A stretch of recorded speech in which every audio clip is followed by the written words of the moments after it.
Hey everyone, welcome back to the trail. Check out these views behind me, absolutely stunning today. See that ridge line there? That's where we make our stand. We have to move quickly. There is a particular kind of fear that arrives when someone is standing on your land, completely convinced it belongs to them. Daniel Harper knew something was wrong the moment he saw the truck. I bought this plot last week. The problem was, Daniel had never put that land up for sale. There is a particular kind of dread that arrives when something is wrong with your own property, and someone else is standing on it, completely convinced it belongs to them. I knew something was wrong the moment a stranger parked a pickup truck on my land and began unloading fencing supplies. At first, I thought he had the wrong address. Then he walked over, smiled, and said something I will never forget. "Hey, glad you're here. I just bought this plot last week. The HOA president said you'd already moved your equipment." I stared at him. "Bought this plot? What plot?" He pointed toward the lower section of my mountain property, 5 acres at the foot of the ridge that had belonged to my family for nearly 30 years. And that's when my stomach dropped, because I had never put it up for sale. My name is Daniel Harper, and this is the story of how a woman who never read a single deed almost destroyed everything my family had built, and how one overlooked page brought the entire scheme crashing down. I live in a small mountain community outside Colorado Springs. Unlike most homes in our neighborhood, my property wasn't just a house. It included several acres stretching down the mountainside. My father bought it decades earlier, back when land prices were low and nobody imagined what these mountains would eventually be worth. When he passed away, the property came to me. It wasn't worth millions, but it meant everything. I grew up hiking those trails. My kids learned to ride bikes on that lower parcel. Every tree, every fence line, every corner of that land carried a memory. Which is exactly why what happened next still feels unbelievable. Our HOA president was a woman named Karen Whitmore. For years, she acted like she owned the entire community. Violation notices, arguments over mailbox colors, trash cans, lawn decorations, anything she could control, she controlled. Most people simply paid the fines. Fighting her wasn't worth the stress. I usually stayed out of her way, until she decided to target me. It started when a developer purchased land near our neighborhood. Suddenly, rumors spread that additional lots would become extremely valuable. Investors were calling property owners. Real estate agents were knocking on doors. Everyone was talking about land. A few weeks later,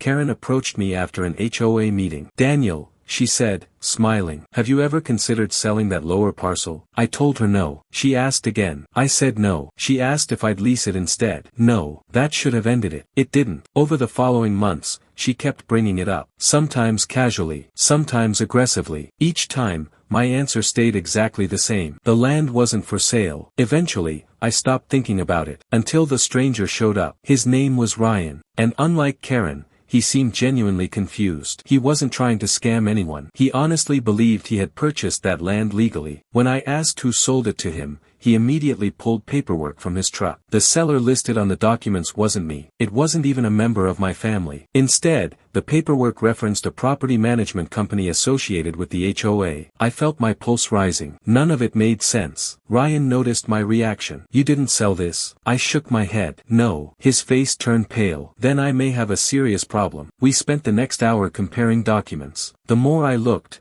the worse it became. The parcel description matched my land almost perfectly. The maps were similar. The boundaries were similar. Everything appeared designed to make a buyer believe the sale was legitimate. But one thing bothered me. A single reference number on the deed looked wrong. I couldn't immediately explain why. I had simply reviewed enough county records over the years to know something felt off. That evening, I drove straight to the county records office website. I searched every document connected to my property. For hours, I sat at my desk reading surveys, deeds, tax filings, ownership records. Near midnight, I found it. The legal description used in Ryan's paperwork wasn't identical to mine. It had been modified, subtly, just enough to create confusion, just enough to make an unsuspecting buyer believe he was purchasing my lower parcel. But the actual county deed still listed me as the owner. Legally, nothing had transferred. At least, not yet. The next morning, I contacted a real estate attorney. He reviewed everything. After 20 minutes, he leaned back in his chair and said something that chilled me. "Daniel, this wasn't an accident. I asked what he meant. He pointed directly at the documents. Someone intentionally built this transaction around a misleading legal description. My stomach tightened. Can they do that? They can try. I asked whether Karen could somehow be involved. The attorney didn't answer immediately. Instead, he asked who had been pressuring me to sell. I told him everything. Every conversation. Every request. Every meeting. When I finished, he became very quiet. Then he asked one final question. Does the HOA have access to historical property files? I nodded. Yes, they did. And suddenly, a terrible possibility entered my mind. Someone hadn't randomly selected my land. Someone knew exactly which parcel they wanted. The attorney immediately filed notices with the county and advised Ryan to stop all work on the property. For a few days, things remained quiet. Then Karen showed up at my front door. She wasn't smiling anymore. She wasn't acting confident. And the moment I saw the envelope in her hand,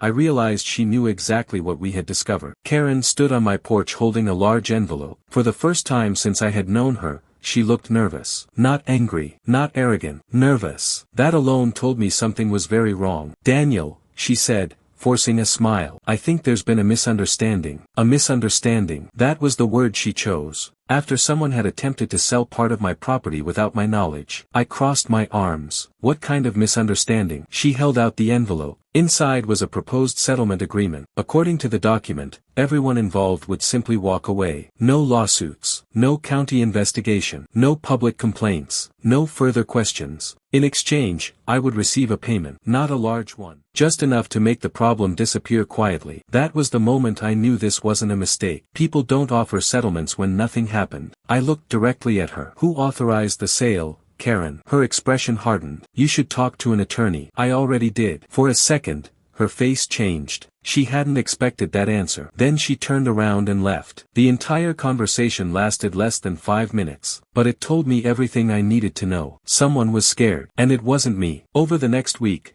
my attorney began requesting records, emails, meeting minutes, property files, internal HOA communications, anything connected to the transaction. The HOA's attorney initially resisted. Then something unexpected happened. A former HOA board member contacted us. His name was Michael Reed. He had resigned months earlier after disagreements with Karen. At first, he refused to get involved. But after hearing what had happened, he agreed to meet. We sat together at a small coffee shop. Michael looked exhausted, like someone who had been carrying a secret for a long time. Then he said something that shocked me. Your land wasn't the first property discussed. I stared at him. What? He nodded. There were meetings. What kind of meetings? He lowered his voice. Karen believed several landowners weren't using their property efficiently. I almost laughed. Efficiently? It wasn't her property. It wasn't the HOA's property. It belonged to individual homeowners. I know, Michael said. According to him, Karen had spent over a year talking with developers and investors. She was obsessed with increasing property values. Obsessed. She believed new development would bring money into the neighborhood. But several key parcels,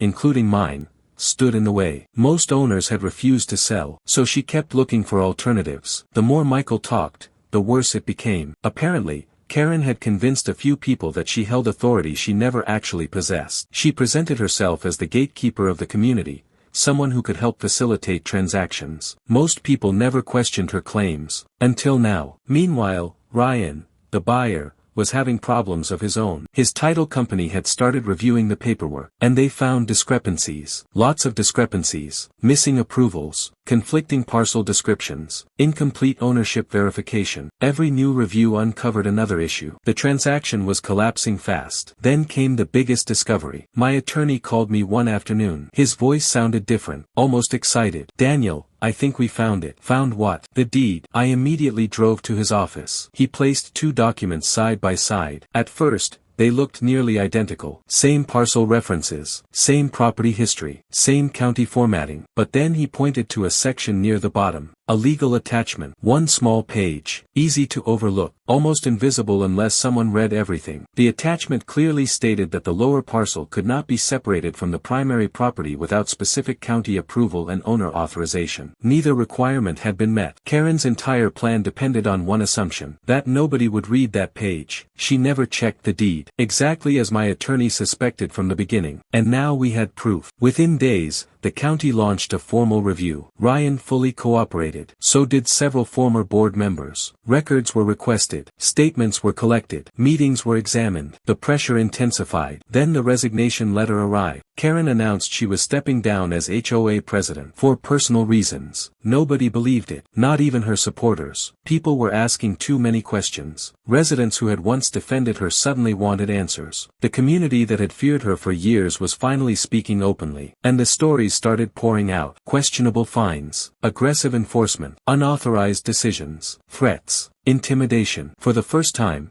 people compared notes, and the pattern became impossible to ignore. Several months later, the county completed its findings. The sale was declared invalid. My ownership remained intact. Ryan recovered his money through legal channels. The transaction was officially reversed. The lower parcel never left my name, not for a single day. Legally, it had always belonged to me. The only thing that changed was the truth finally coming out. As for Karen, she disappeared from community leadership completely. I rarely hear about her anymore. Most residents prefer it that way. They spent years dealing with drama and conflict. Now they just want peace. Honestly, so do I. A few weeks ago, I walked down to that same section of land near the base of the mountain. The sun was setting behind the ridge. The trees were moving in the wind. Everything looked exactly as it had before. Quiet, unchanged. For a moment, I thought about how close I had come to losing it. Not because I sold it, not because I wanted to, but because someone believed rules didn't apply to them. Someone thought confidence could replace ownership. Someone thought nobody would check the documents. They were wrong. Because in the end, one overlooked page in a deed destroyed an entire scheme. And every time I walk that trail now, I'm reminded of a simple lesson. Never underestimate the power of reading the paperwork everyone else ignores. If this story moved you, share it. Because somewhere out there, someone is being pressured right now to sell something that was never up for sale. Let them know, the truth is always sitting in the paperwork, waiting for someone patient enough to read it. If you've ever uncovered something that exposed a lie, tell us in the comments. And if someone you know needs to hear Daniel's story tonight, send it to them.